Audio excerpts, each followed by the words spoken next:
always be the one you wanna call when it's cold outside. I will always be the one that's right here standing by your side. Open up your heart and let me in. नमस्कार दोस्तों and welcome to my channel. कैसे हैं आप सब? उम्मीद है सब ठीक ठाक होंगी। और आज हम सीबीएसई क्लास जो 12th है उसका मैथ्स का चैप्टर पढ़ेंगे डिटरमिनेंट्स, और सॉल्व करने वाले हैं एक्सरसाइज 4.2। ये जो एक्सरसाइज है ये डिपेंड करती है प्रॉपर्टीज ऑफ डिटरमिनेंट के ऊपर। तो हम इंट्रोडक्शन के अंदर आज हम टॉपिक पढ़ने वाले हैं प्रॉपर्टीज ऑफ डिटरमिनेंट, उसके बाद हम सॉल्व करेंगे एक्सरसाइज 4.2। ठीक है, तो प्रॉपर्टी ऑफ डिटरमिनेंट पढ़ते हैं। तो सबसे पहले हमारी प्रॉपर्टी नंबर 1 देखो क्या है। The value of the determinant remain unchanged if its rows and columns are interchanged. मतलब अगर कोई डिटर्मिनेंट है हमें उसकी वैल्यू फाइंड करनी है। ठीक है, कोई भी डिटर्मिनेंट है जो उसकी फाइनल वैल्यू होगी डिटर्मिनेंट की, वो क्या रहेगी? अनचेंज होगी, यानी कि उसमें कोई भी फर्क नहीं पड़ेगा अगर आप रोज से करो या फिर कॉलम से करो। मतलब अगर आप कोई भी ए हमारे पास मैट्रिक्स है, अगर आप इसका क्या करते हो, फाइंड करते हो डिटर्मिनेंट की वैल्यू, अगर मान लो ए आती है और अगर आप इसका ट्रांसपोज कर देते हो और उसके बाद भी आप इसकी डिटर्मिनेंट की वैल्यू फाइंड करते हो तब भी वो ए आएगी। डिटर्मिनेंट की वैल्यू को कोई फर्क नहीं पड़ेगा जिस समय आप जो कॉलम और रो है उनको आपस में बदल दोगे। ठीक है, इसको वेरीफाई करते हैं कि ये हमारी जो प्रॉपर्टी है वो सही है या फिर गलत है। तो यहाँ पे मैंने इसकी डिटर्मिनेंट की वैल्यू फाइंड करनी है। अब हमें क्या चेक करना है कि देखो यहाँ पे हमने किया क्या है, ये देखो ये जो पहली रो हमारी है हमने क्या करना है, इसको इंटरचेंज कर देना है। ये जो पहली वाली रो है हमने क्या किया, यहाँ पे इसको पहला कॉलम बना दिया, सेकंड रो को सेकंड कॉलम बना दिया और थर्ड रो को थर्ड कॉलम बना दिया। यानी कि चाहे आप इसको ऐसे डिटर्मिनेंट की वैल्यू को फाइंड करो या फिर चाहे आप ऐसे करो, इनका कहना है प्रॉपर्टी नंबर 1 का कि क्या आएगा, डिटर्मिनेंट की वैल्यू सेम आएगी। ये हमें चेक करना है, वेरीफाई करना है। तो करते हैं। सबसे पहले यहाँ से हम करेंगे, यहाँ पे हम एक्सपेंड करेंगे, एक्सपेंडिंग अलोंग R1। तो यहाँ पे हम R1 से एक्सपेंड करके देखते हैं क्या वैल्यू आती है। तो R1 हमारी ये है, यानी कि सबसे पहले आएगा 2। तो हमारे पास क्या क्या कैंसिल हो जाएगा, ये कैंसिल, यानी कि 0, 5, 4 और -7, और यहाँ पे आएगा माइनस ऑफ -3। यहाँ पे क्या वैल्यू आएगी, ये वाली हमारा कॉलम कैंसिल, ये वाली रो कैंसिल, यानी कि 6, 1, 4 और -7। फिर यहाँ पे आएगा प्लस में 5 और यहाँ पे हमारे पास वैल्यूज आएंगी 6, 1, 0 और 5। इसको सॉल्व करते हैं और देखते हैं क्या वैल्यू आती है। ये हो जाएगा आपके पास 2 इंटू में ये हो जाएगा 0 इंटू -7 यानी कि 0। ये हो जाएगा माइनस ऑफ 5 इंटू में 4 हो जाएगा -20, और ये हो जाएगा माइनस माइनस प्लस में 3। यहाँ पे वैल्यू आएगी 6 इंटू में -7 यानी कि -42। ये हो जाएगा माइनस ऑफ 1 इंटू 4 यानी कि -4। अब प्लस में 5 इंटू में हो जाएगा 6 इंटू में 5 यानी कि 30, माइनस में 1 इंटू 0 यानी कि 0। इसको सॉल्व करते हैं। ये हो जाएगा 2 इंटू में माइनस में 20, ये हो जाएगा प्लस में 3 इंटू में हो जाएगा -46, ये हो जाएगा प्लस में 5 इंटू में 30, ये हो जाएगा -40, और ये हो जाएगा आपके पास माइनस ऑफ यहाँ पे 8, यहाँ पे माइनस ऑफ 138, और ये हो जाएगा प्लस में 150। जब आप इसको सॉल्व करोगे तब आपके पास जो डिटर्मिनेंट है उसकी वैल्यू आएगी -28। ठीक है, तो हमने क्या किया, सबसे पहले हमने इसको रो से इसको सॉल्व किया। अब हमने क्या किया, ये जो रो थी हमने इनको इंटरचेंज कर दिया यहाँ पे और इसको बना दिया। जो रो थी हमने उनको कॉलम में इंटरचेंज कर दिया, और अब ये जो वैल्यू आई है यहाँ पे हम एक्सपेंड करेंगे अलोंग कॉलम। ठीक है, अगर कॉलम से एक्सपेंड करने के बाद भी यही वैल्यू आती है डिटर्मिनेंट की, इसका मतलब हमारी प्रॉपर्टी नंबर 1 वेरीफाई हो गई है। ठीक है, तो यहाँ पे मैं लिखती हूँ expanding along column number 1। Column number 1 से हम इसको एक्सपेंड करते हैं। एक मिनट, ये टेढ़ा हो रहा है, हाँ ठीक है। तो ये क्या हो जाएगा, हमारा कॉलम नंबर 1 है, इसके थ्रू हम एक्सपेंड करने वाले हैं। तो सबसे पहले हमारे पास क्या है, 2 है। तो ये वाली हमारी रो और ये वाला कॉलम कैंसिल, यानी कि हमारे पास बचेगा 0, 4, 5 और -7, माइनस ऑफ यहाँ पे क्या है -3 है। अब की बार ये वाली रो और ये वाला कॉलम कैंसिल, यानी कि यहाँ बचेगा 6, 1, 4 और -7। यहाँ पे आएगा प्लस में, यहाँ पे क्या प्रेजेंट है 5 है। ये वाली रो और ये वाला कॉलम कैंसिल, यानी कि 6, 0, 1 और 5। अब इसको सॉल्व करते हैं और देखते हैं हमारे पास क्या वैल्यू आती है। ये हो जाएगा आपके पास यहाँ पे 2, ये हो जाएगा 0 इंटू 7 या -7 यानी कि 0, माइनस ऑफ 4 इंटू 5 यानी कि -20, ये हो जाएगा माइनस माइनस प्लस में 3, यहाँ पे आएगा 6 इंटू -7 यानी -42, माइनस ऑफ 4 इंटू में 1 हो जाएगा -4, प्लस में 5 इंटू में आपके पास आएगा 6 इंटू 5 यानी कि 30, माइनस ऑफ 0 इंटू 1 यानी कि 0। आप देख सकते हो ये सेम यही वैल्यूज आई हैं, बस फर्क कितना है कि इनकी अरेंजमेंट उल्टी होगी। पहले 5 इधर था, अब की बार 4 इधर आ गया। ठीक है, उल्टा बोल दिया मैंने। पहले 5 इधर था, 4 इधर था, अब की बार बस इनकी पोजीशन में क्या हुआ है, एक्सचेंज हुआ है, बाकी सब कुछ क्या है, सेम ही है। ठीक है, बात समझ में आ रही है। तो यहाँ पे देखते हैं वैल्यू सेम आती है, यानी हो जाएगा 0 माइनस में 20 यानी कि -20, प्लस में 3 इंटू में -42 -4 यानी कि -46, प्लस में 5 इंटू में हो जाएगा 30, इसको सॉल्व कर देंगे, हो जाएगा -40, हो जाएगा -138, ये हो जाएगा प्लस में 150। अब देख सकते हो यही सेम वैल्यू यहाँ थी और यहाँ पे भी यही सेम वैल्यू आई, यानी कि आपके पास जो डिटर्मिनेंट है इसकी वैल्यू कितनी आएगी, -28 आएगी। इसका मतलब आप देख सकते हो कि यहाँ पे जब आपने एक्सचेंज किया तब वैल्यूज क्या आई, सेम आई। इसका मतलब क्या है कि ये जो प्रॉपर्टी नंबर 1 है वो वेरीफाई हो चुकी है। तो यहाँ लिख देते हैं हेंस प्रॉपर्टी 1 इज वेरीफाई। ठीक है, तो ये जो एक्सरसाइज 4.2 है ना, ये काफ़ी ज़्यादा सिंपल एक्सरसाइज है, सारी की सारी डिपेंड करती है प्रॉपर्टीज़ के ऊपर। अभी जो इससे पहले वाली एक्सरसाइज थी इसके अंदर हमने क्या देखा था कि हम किस तरीके से 3x3 ऑर्डर हो गया, 2x2 ऑर्डर हो गया, इनकी डिटर्मिनेंट की वैल्यू किस तरीके से फाइंड करते हैं। लेकिन जब आपको प्रॉपर्टी पता चल जाती है डिटर्मिनेंट की, तब आप उनको बिना एक्सपेंड किए फाइंड कर सकते हो। ठीक है, तो आपने प्रॉपर्टी नंबर 1 देख ली है, अब हम अपनी सेकेंड प्रॉपर्टी देखते हैं डिटर्मिनेंट के लिए। ओके, तो यहाँ पे मैंने प्रॉपर्टी नंबर सेकंड लिख दी है, इफ एनी 2 रोज और कॉलम, यानी कि 2 रो या फिर 2 column of a determinant are interchanged, then sign of determinant changes. यानी कि आप क्या करते हो, किसी भी डिटर्मिनेंट के अंदर 2 रोज को एक्सचेंज कर देते हो या फिर 2 कॉलम को एक्सचेंज कर देते हो, तो जो डिटर्मिनेंट की वैल्यू होती है उसका साइन अपोजिट हो जाता है। यानी कि अगर आप मान लो किसी भी एक रो है उसको दूसरी रो से क्या कर रहे हो, इंटरचेंज कर रहे हो, या फिर किसी भी कॉलम को इंटरचेंज कर रहे हो दूसरे कॉलम से, तो होगा क्या कि अगर डिटर्मिनेंट की वैल्यू पहले पॉजिटिव थी तो अब की बार उसकी वैल्यू उल्टी हो जाएगी, यानी कि जो साइन है वो बदल जाएगा, पहले पॉजिटिव था तो नेगेटिव हो जाएगा, पहले नेगेटिव था तो पॉजिटिव हो जाएगा। ठीक है, इसको भी हम वेरीफाई करते हैं। तो हमारे पास ये वैल्यू है जो हमने इससे पहले भी एग्जांपल देखा था, हमने देखा था इसकी वैल्यू कितनी आएगी, -28 आएगी। यहाँ पे फिर से निकालते हैं और चेक करते हैं कि जिस समय यहाँ पे हमने क्या किया, R2 एक्सचेंज कर दिया R3 से, ये जो हमारी सेकेंड रो है इसको हमने यहाँ पे एक्सचेंज कर दिया R3 से, और चेक करते हैं क्या एक्सचेंज करने के बाद ये -28 पॉजिटिव 28 आता है या फिर नहीं आता है। ठीक है, अगर आता है तो इसका मतलब प्रॉपर्टी नंबर सेकंड हम वेरीफाई कर देंगे। तो यहाँ पे इसको सॉल्व कर लेते हैं। पहले यहाँ पे हम एक्सपेंड करते हैं, एक्सपेंडिंग अलोंग R1 से एक्सपेंड करेंगे तो यहाँ पे आपके पास सबसे पहली वैल्यू आएगी 2, ये वाली रो और ये वाला कॉलम कैंसिल, तो 0 5 4 -7 माइनस ऑफ -3, यहाँ पे वैल्यू आएगी ये वाला कॉलम और ये वाली रो कैंसिल, 6 1 4 और -7, यहाँ पे आएगा प्लस में 5 और यहाँ पे वैल्यू जाएंगी आपके पास 6 0 1 और 5। इसको सॉल्व करते हैं, ये हो जाएगा 2 इंटू में ये हो जाएगा 0 माइनस ऑफ 20, ये हो जाएगा +3, ये हो जाएगा -42 -4, ये हो जाएगा प्लस में 5, ये हो जाएगा 30 माइनस में 0। ठीक है, इसको सॉल्व करते हैं, ये हो जाएगा 2 इंटू में माइनस में 20, ये हो जाएगा प्लस में 3 इंटू में हो जाएगा -46, ये हो जाएगा प्लस में 5 इंटू में ये हो जाएगा आपके पास 30।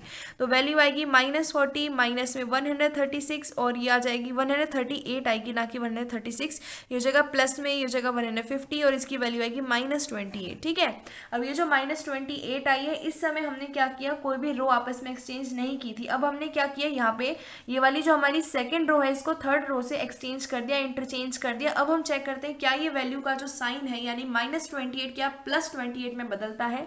तो यहाँ पे मैं एक्सपेंड करेंगे, expanding along R1 first row से एक्सपेंड करते हैं तो ये हो जाएगा 2, यहाँ पे ये वाली रो और ये वाला कॉलम कैंसिल, 5 -7 0 और 4, यहाँ पे आएगा माइनस ऑफ -3, यहाँ पे वैल्यू आएगी आपके पास 1 6 -7 4, यहाँ पे आएगी प्लस में 5, ये कैंसिल यानी कि 1 6 5 और 0। इसको सॉल्व करते हैं, ये हो जाएगा 2 इंटू में ये हो जाएगा 20, ये हो जाएगा माइनस ऑफ 0, ये हो जाएगा प्लस में 3, ये हो जाएगा 4, ये हो जाएगा माइनस ऑफ माइनस में 42, यहाँ पे आएगा प्लस में 5, ये हो जाएगा 0 माइनस में 30, हो जाएगा आपके पास 2 इंटू में 20, ये हो जाएगा प्लस में 3 इंटू में हो जाएगा 4 प्लस में 42 यानी कि प्लस में 46, ये हो जाएगा प्लस में 5 इंटू में ये हो जाएगा आपके पास माइनस में 30। ठीक है, यानी कि 1 -50 हो जाएगा और ये हो जाएगा 40, ये हो जाएगा प्लस में 138, ये हो जाएगा माइनस में 150। आप देख सकते हो कि यहाँ पे क्या आ गई, देखो यही सेम वैल्यू आई है, बस साइन क्या हो गया, अपोजिट हो गई। ये दोनों यहाँ पे नेगेटिव थे, अब की बार ये वाला नेगेटिव हो गया और यहाँ पे पहले पॉजिटिव था। इनको सॉल्व करोगे तो वैल्यू आएगी 28। आप देख सकते हो जब आपने कोई भी 2 रो को एक्सचेंज किया तब आपके पास जो डिटर्मिनेंट की वैल्यू है उसका साइन अपोजिट हो गया, इसका मतलब जो प्रॉपर्टी नंबर सेकंड है वो वेरीफाई हो गई है। ठीक है, अब हमारी प्रॉपर्टी नंबर 3 देखते हैं डिटर्मिनेंट की। प्रॉपर्टी नंबर 3 क्या है, इफ एनी 2 रोज और 2 column of a determinant are identical then value of determinant is 0। यानी कि कोई भी 2 रो है या फिर 2 कॉलम है जिनकी वैल्यू क्या है, आइडेंटिकल है यानी कि सेम है। ऐसे हमारे पास 2 रो या फिर ऐसे 2 कॉलम प्रेजेंट है जिनके सारे के सारे एलिमेंट क्या है, सेम है, उस समय जो डिटरमिनेंट होगा उसकी वैल्यू क्या होगी, 0 होगी। तो अगर आप यहाँ पे ध्यान से देखते हैं तो जो हमारी रो नंबर 1 है और जो हमारा रो नंबर क्या है, ये हमारी रो नंबर 3 है, ये क्या है, इनके आइडेंटिकल हमारे एलिमेंट्स हैं। इसका मतलब डिटरमिनेंट की वैल्यू क्या होनी चाहिए, 0 होनी चाहिए as according to our property number 3। इसको वेरीफाई करते हैं। अगर आप देखो, अगर मैं आपको बोलती हूँ कि इसका आपको डिटरमिनेंट फाइंड करना है, अभी हमें तरीका क्या पता है कि हम इसको एक्सपेंड करेंगे, लेकिन अगर आपको प्रॉपर्टी नंबर 3 है, आप सीधा देखोगे कि जो R1 और जो R3 है वो आइडेंटिकल है, यानी कि डिटरमिनेंट की वैल्यू क्या होगी, 0 होगी। इसको वेरीफाई कर लेते हैं। तो यहाँ करते हैं एक्सपेंडिंग अलोंग, कॉलम नंबर 1 से कर लेते हैं। ठीक है, कॉलम नंबर 1 से कर रहे हैं हम। तो ये हमारे पास कॉलम नंबर 1, तो ये हो जाएगा 3। यहाँ पे ये डिटरमिनेंट की वैल्यू हम फाइंड कर रहे हैं, ठीक है। तो ये हो जाएगा 3, यानी कि वैल्यू आपके पास आएगी 2 2 3 3। यहाँ पे वैल्यू आएगी माइनस में 2, ये कैंसिल यानी कि 2 3 2 3। और यहाँ पे आपके पास वैल्यू आएगी प्लस में 3, और ये वाली रो और ये वाला कॉलम कैंसिल, यानी कि 2 2 3 और 3, ठीक है। इसकी वैल्यू 0 आनी चाहिए। प्रॉपर्टी नंबर 3 से देखते हैं आती है या नहीं आती। ये हो जाएगा 3 इंटू में, ये हो जाएगा 2 3 जा 6, माइनस में 2 3 जा 6, माइनस ऑफ 2, ये हो जाएगा 2 3 जा 6, माइनस में ये हो जाएगा 6, प्लस में 3 हो जाएगा 6, माइनस में 6।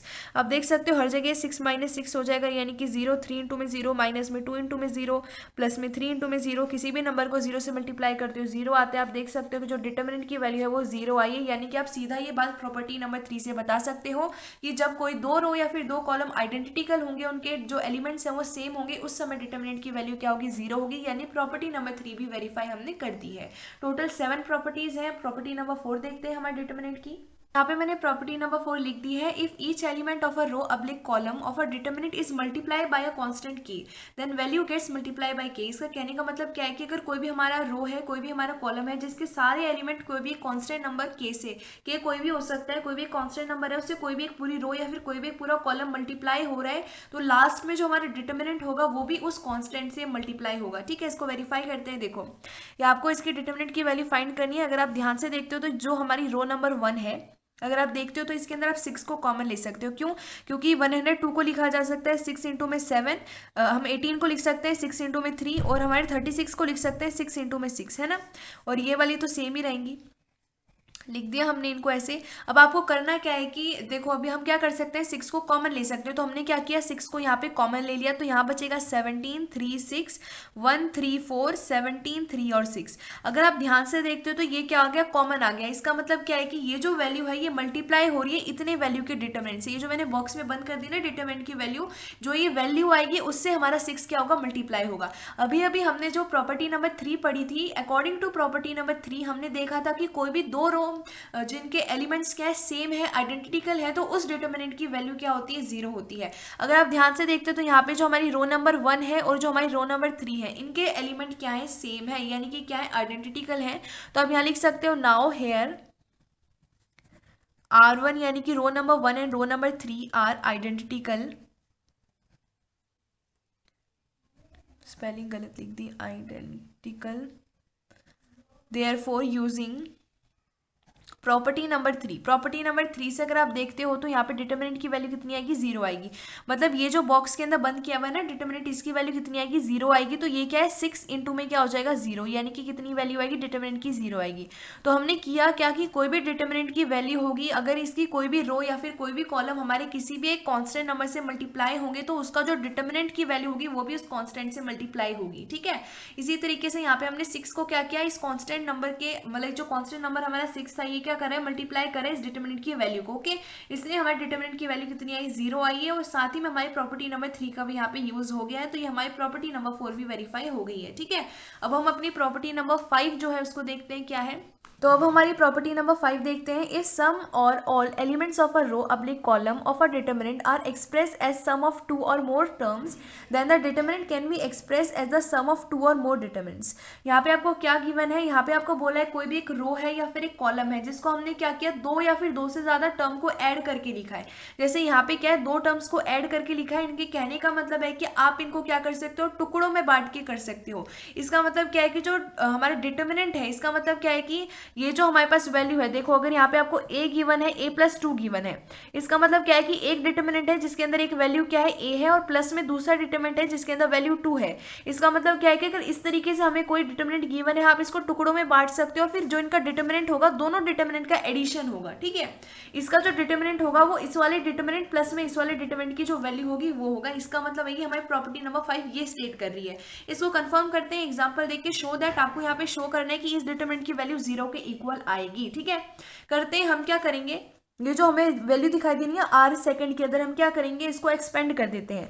तो ये क्या हो जाएगा हमारे पास, ये हो जाएगा a b c, यहाँ पे एक्सपेंड करें तो यहाँ पे जो पहली वाली टर्म है सिर्फ वही लिखेंगे a b c, और यहाँ पे x y और z, प्लस में ए बी सी। अब की बार यहाँ पे क्या बचेगा, सेकंड टर्म, यानी कि 2x 2y 2z, यहाँ पे x y और z।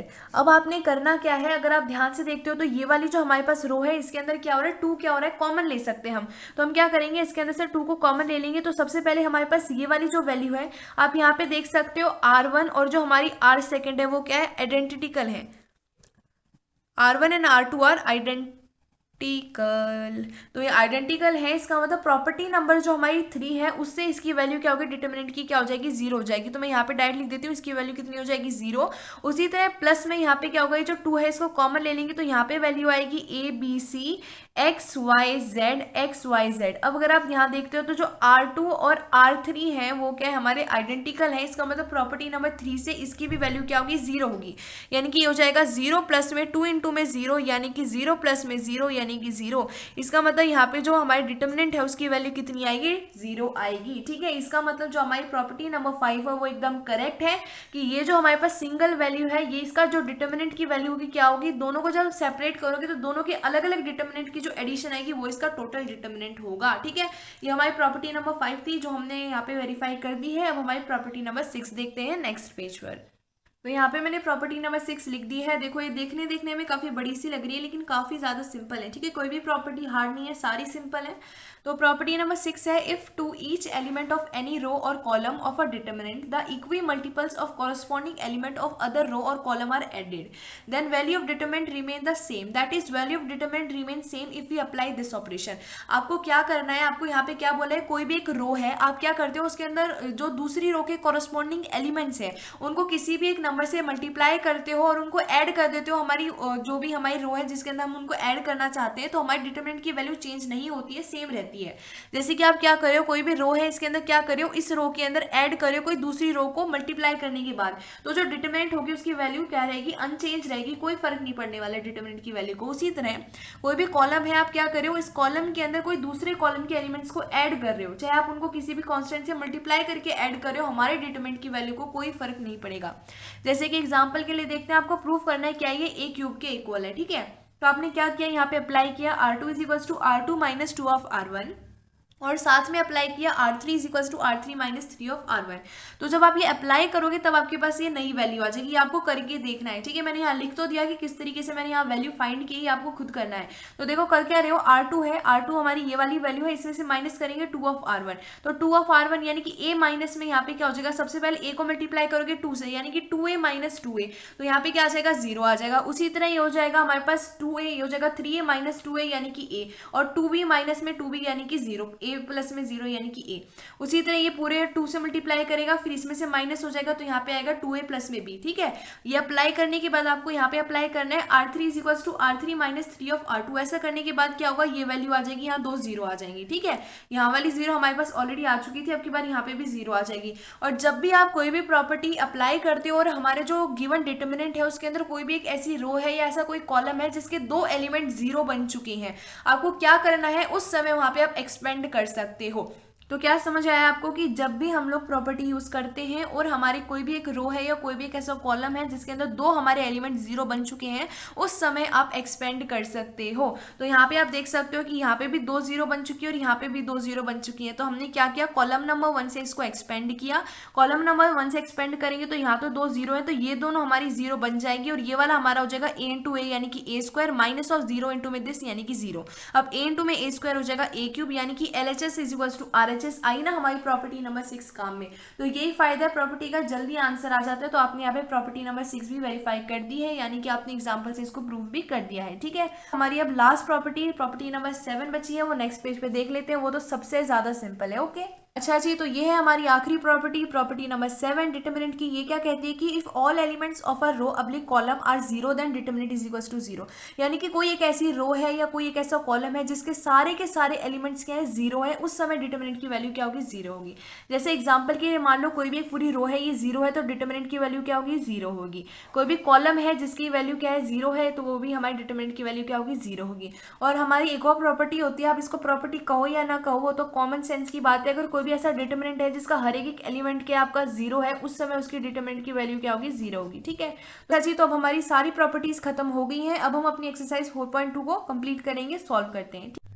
अच्छा जी, तो अब हम एक्सरसाइज 4.2 को स्टार्ट करते हैं। हमने सारी प्रॉपर्टीज समझ ली हैं।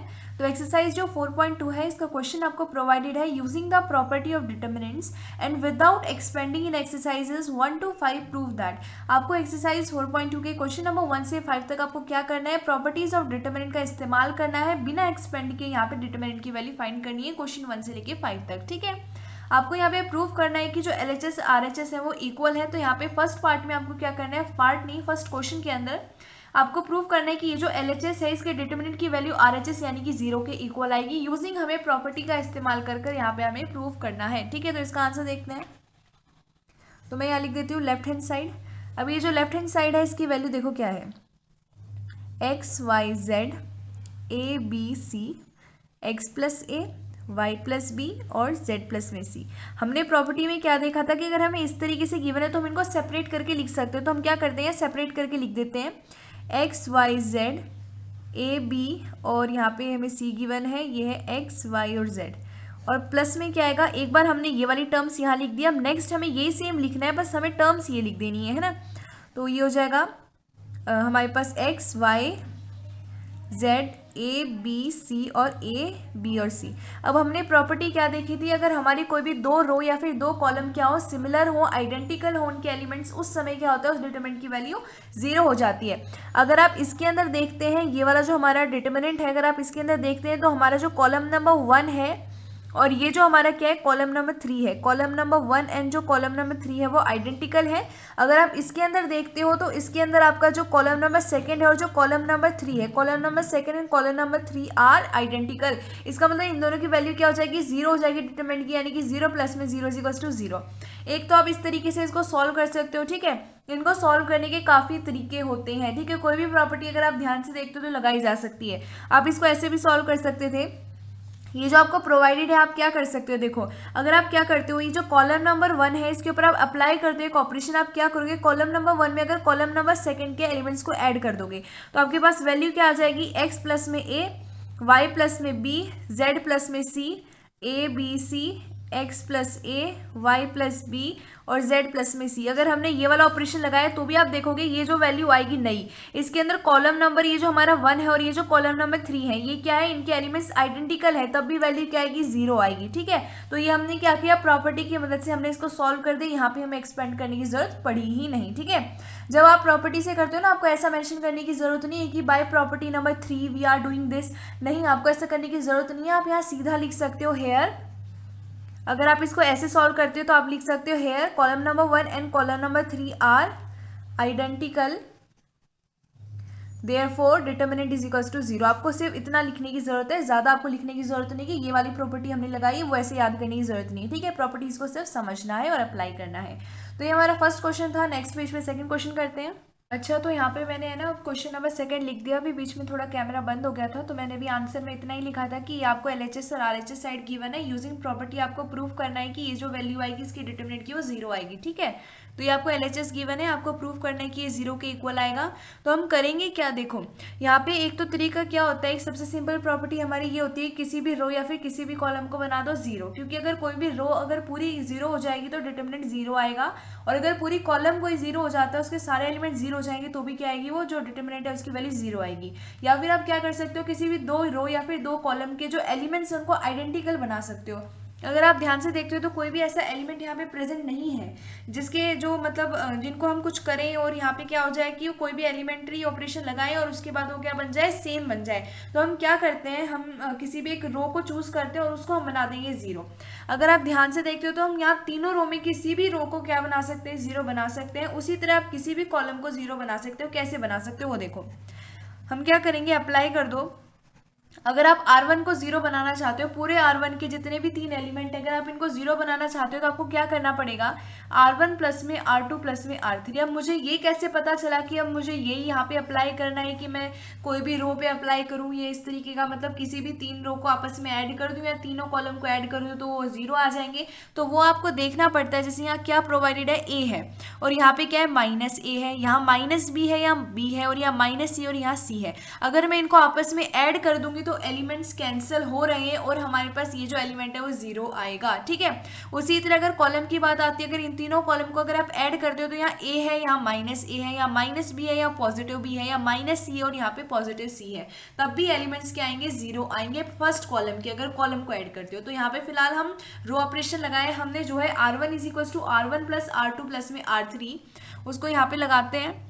तो देखो वैल्यू कितनी हो जाएगी, ये हो जाएगा a माइनस बी, ये R1 के एलिमेंट्स हैं, प्लस में b माइनस सी, ये R2 है, प्लस में c माइनस a हमारा R3 है। उसी तरह यहाँ पे हो जाएगा b माइनस सी प्लस में c माइनस a प्लस में a माइनस b, यहाँ पे हो जाएगा c माइनस a प्लस में a माइनस b प्लस में b माइनस में c। ठीक है। जो फर्स्ट रो है सिर्फ उसी के ऊपर एलिमेंट्री ऑपरेशन लगाया गया है, तो उसी के एलिमेंट्स को फर्क पड़ेगा, बाकियों के एलिमेंट को कोई फर्क नहीं पड़ने वाला। b minus c, c minus a, c minus a minus में b, a माइनस में b माइनस में। ठीक है जी। तो ये हमने लगा दिया। तो अब आप देखते हो तो यहाँ पे देखो ये कैंसिल हो गए ना, हमारे सारे के सारे ये कैंसिल हो जाएंगे, ये देखो है ना, c और यहाँ पे minus C, b minus B, a minus C, तो ये कैंसिल हो गए, यानी कि यहाँ पे क्या आ गया, जीरो आ गया। अब यहाँ बचा b minus c, c minus a, c minus a minus B, a minus b और b माइनस सी। अब ये वैल्यूज बची। अब आपको यहाँ पे लिख देना है, here R1 has all elements as zero, या फिर लिख सकते हो सीधा, using property we have all elements of R1 zero, hence determinant is equals to zero. या तो ऐसे लिख दो या फिर लिख दो, here R1 has all element as zero, therefore delta यानी कि जो डिटर्मिनेंट है उसकी वैल्यू क्या आएगी, जीरो आएगी। तो is equals to zero is equals to RHS, यानी कि आपने प्रूव कर दिया। देखो अगर आपको ऐसे समझ में नहीं आता ना, तो एक तरीके से आप कैसे, देखो आपको ये प्रॉपर्टी पता चल गई कि क्या होना चाहिए कि हमारे पास जैसे ये पूरी की पूरी क्या आ गई, हमारे पास रो क्या आ गई, जीरो आ गई। इसी तरीके से अगर आप रो अप्लाई नहीं करना चाहते तो कॉलम अप्लाई कर दो। ठीक है। तो जो कॉलम नंबर 1 है वो पूरा जीरो बन जाएगा। उसी तरह हो जाएगा, column number 1 has all element as zero, hence determinant is equals to zero. तो ये क्या आ गया, हमारा प्रॉपर्टी की मदद से बिना एक्सपेंड किए डिटर्मिनेंट की वैल्यू आ गई। ठीक है। तो ये कौन सा क्वेश्चन था, ये क्वेश्चन नंबर 2 था। क्वेश्चन नंबर 3 करेंगे। मैं यहाँ पे लिखती हूँ क्वेश्चन नंबर 3 क्या है हमारा। यहाँ पे आपको क्वेश्चन नंबर 3 इस तरीके से गिवन है। यहाँ पे है 2 3 5 7 8 9 और यहाँ पे है 65, यहाँ पे है 75 और यहाँ पे 86। आपको प्रूफ करना है कि जब आप इसको बिना एक्सपेंड किए कोई भी प्रॉपर्टी का इस्तेमाल करोगे तो आपके पास जो वैल्यू आएगी डिटर्मिनेंट की वो कितनी आएगी, वो आपके पास जीरो आएगी। ठीक है।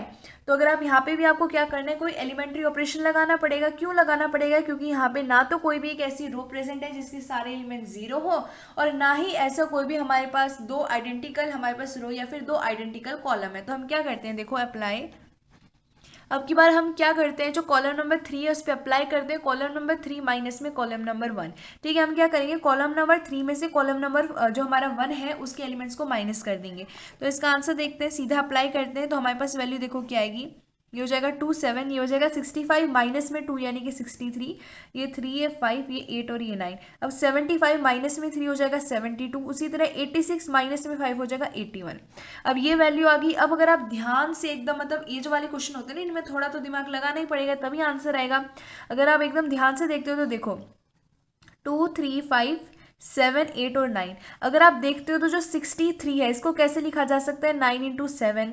उसी तरह 72 को लिख सकते हो 9 इंटू में 8 और जो 81 है उसको लिख सकते हो 9 इंटू में 9। अगर आप देखते हो तो यहाँ पे जो 9 है ये क्या आ गया, कॉमन आ गया। तो हम क्या करेंगे, 9 को एज अ कॉन्स्टेंट हम बाहर ले लेंगे।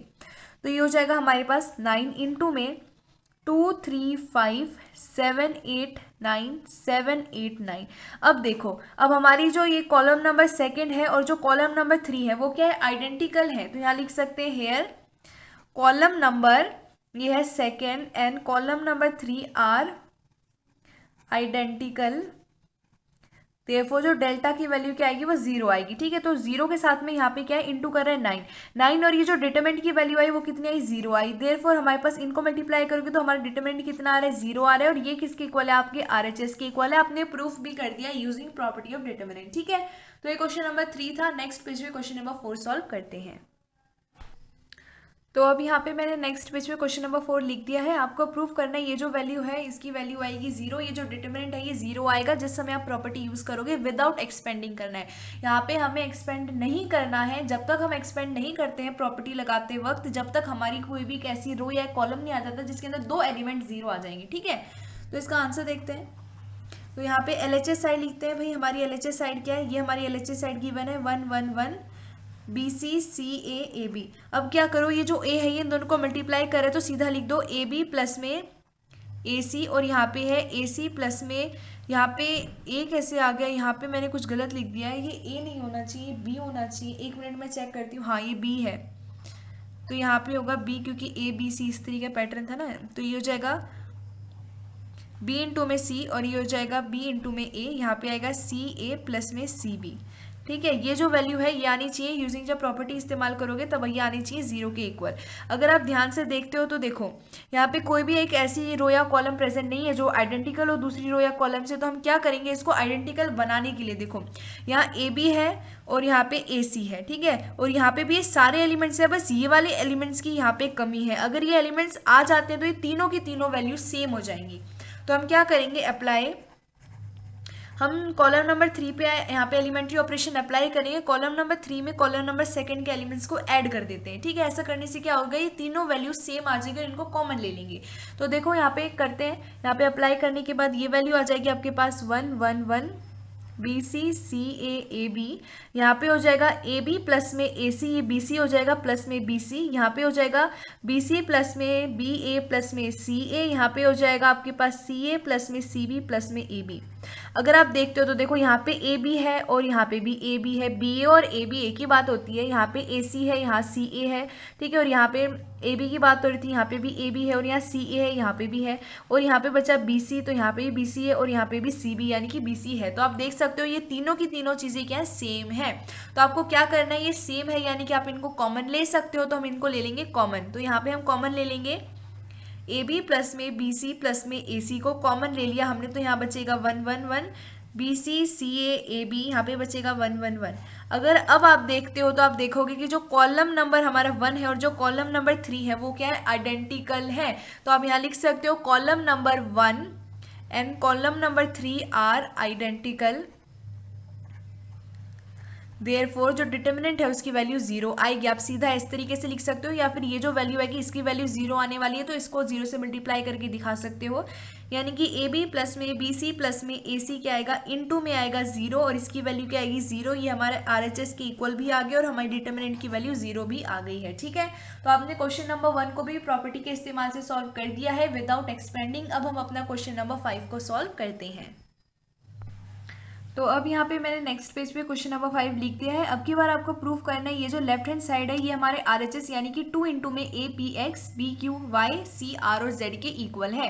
ठीक है, तो यहाँ पे हम LHS लिख लेते हैं। सबसे पहले इसका आंसर देखते हैं, और यहाँ पे आपको जो प्रूफ करना है ना LHS और RHS साइड, ये सिर्फ और सिर्फ प्रॉपर्टी की मदद से ही प्रूफ करना है, इसमें आप एक्सपेंड नहीं कर सकते हो। ठीक है, तो यहाँ पे लिख देते हैं सॉल्विंग LHS को सॉल्व करेंगे तो LHS की वैल्यू यहाँ लिख लेते हैं। LHS की वैल्यू है B प्लस C प्लस में A प्लस में B, Q प्लस में R प्लस में P प्लस में Q, y प्लस में z प्लस में x प्लस में y। अब आपने क्या करना है, प्रूफ करना है ये जो लेफ्ट हैंड साइड है ये हमारे RHS के इक्वल है। ठीक है, अभी यहाँ पे इस समय कोई भी यहाँ पे हमें 2 दिखाई नहीं दे रहा जिसे हम बाहर एज अ कांस्टेंट कॉमन ले, तो सबसे पहले यहाँ पे हमें 2 भी लाना पड़ेगा। और वो हम लेके कैसे आएंगे, अगर आप देखते हो तो यहाँ a प्लस में b है और यहाँ पे आपके पास a है। अगर ये a और a हो जाए, ऐड हो जाए, यानी कि 2a हो जाएगा। C प्लस में C करोगे तो 2C हो जाएगा, और B प्लस में B करोगे तो 2B हो जाएगा। इसी तरह जब इन तीनों को ऐड करोगे तो आपके पास वैल्यू आएगी 2P, 2R और 2Q। इन तीनों को ऐड करोगे तो वैल्यू आएगी 2X, 2Y और 2Z। तो अगर हम ऐसा करेंगे, अगर इनको अप्लाई करेंगे, इन तीनों को आपस में ऐड करेंगे, इन तीनों को और इन तीनों को, तो जो हमारी रो नंबर 3 है इसके अंदर क्या होगा, 2 हम कॉमन ले सकेंगे। तो हम क्या करेंगे, अप्लाइंग, हम क्या करेंगे, जो R3 है इस पे अप्लाई करेंगे, क्या करेंगे, R3 प्लस में R2 प्लस में R1 करेंगे। तीनों एलिमेंट्स ये जो दिखाई दे रहे हैं ना, इनको ऐड कर देंगे। जो तीनों रो है इनको हम कर देते हैं ऐड। ऐसा करने से आपके पास जो वैल्यू आएगी, मैं यहाँ लिखती हूँ B प्लस में C, ये वाली वैल्यूज तो हमारी सेम ही रहेंगी, ठीक है। इनको बाद में लिखते हैं, थोड़ी दूर दूर हो जाएंगी। तो ये हो जाएगा A प्लस B प्लस में C प्लस A प्लस में B प्लस में C। यहाँ पे वैल्यू आएगी P प्लस Q प्लस में R प्लस में P प्लस में Q प्लस में R। यहाँ पे वैल्यू आएगी X प्लस Y प्लस में Z प्लस X प्लस में Y प्लस में Z, ठीक है। और यहाँ पे आपके पास ये सेकंड एलिमेंट है, थर्ड एलिमेंट थोड़ा दूर अजीब सा नहीं लग रहा, ये इसके साथ है, ठीक है, ये इसके नीचे है। ओके, तो ये आपके पास जो वैल्यू आई है ना, अगर आप ध्यान से देखते हो, बीच वाली तो लिखी ही नहीं मैंने, 1 मिनट, ठीक है। अब ये जो वैल्यू आई है अगर आप देखते हो तो यहाँ पे 2A हो जाएगा, ये हो जाएगा 2B और ये हो जाएगा 2C, ठीक है। इनको एक बार लिख देते हैं, फिर 2 को कॉमन लेंगे। तो आपके पास यहाँ पे देखो क्या वैल्यू आएगी, यहाँ पे आपके पास वैल्यू आ जाएगी 2A प्लस में 2B प्लस में 2C।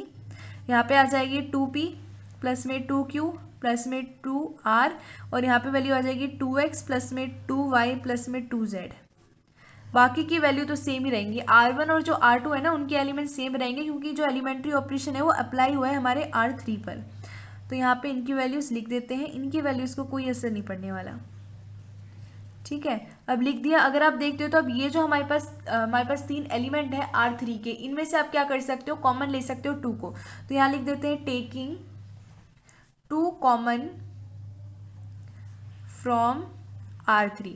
रो नंबर 3 से हम क्या करें, 2 को ले लेंगे कॉमन। तो 2 यहाँ पे कॉमन ले लिया हमने, तो आपके पास वैल्यू बचेगी B plus C plus A, यहाँ पे हो जाएगा A प्लस B प्लस में C। यहाँ पे है Q प्लस में R, यहाँ पे R प्लस में P, यहाँ हो जाएगा P प्लस Q प्लस में R। और ये मैंने डंडा क्यों लगा दिया, 1 मिनट, यहाँ पे इसको कैंसिल करो। Y प्लस में Z प्लस में X, यहाँ पे X प्लस में Y प्लस में Z। फिर आएगा ये वाली एलिमेंट्स तो मैं लिखना ही भूल गई थी, ठीक है। तो ये हमारी कैंसिल करो, और ये हमारे पास वैल्यू आएगी 2, हमने यहाँ पे क्या किया, बाहर ले लिया, ठीक है। अब आपको क्या करना है, अब आपको इसको और सॉल्व करने के लिए आपको यहाँ पे सिर्फ और सिर्फ A चाहिए, लेकिन यहाँ पे तो आपके पास A प्रेजेंट ही नहीं है। तो A कहाँ से आएगा, A आपके पास R2 और जो हमारी R3 है वहाँ से आ सकता है, और साथ में हमें यहाँ से B और C भी हटाना है, रिमूव करना है, यहाँ सिर्फ A चाहिए। तो आपको क्या करना पड़ेगा, अप्लाई। अगर आप फर्स्ट रो में से क्या करते हो, थर्ड रो को आप माइनस कर देते हो, ठीक है। तो आपके पास कितनी वैल्यू आएगी, यहाँ पे आपके पास माइनस ऑफ A आ जाएगा। आपको A चाहिए था, अभी माइनस को मत सोचो, आपके पास यहाँ A आ रहा है, ठीक है। और यहाँ से B और B कैंसिल, C और C कैंसिल हो जाएंगे, ये हमें फायदा हो जाएगा। तो हम क्या करेंगे, अप्लाई करेंगे R1 is equals to R1 minus R3, ठीक है। तो अप्लाई कर देते हैं।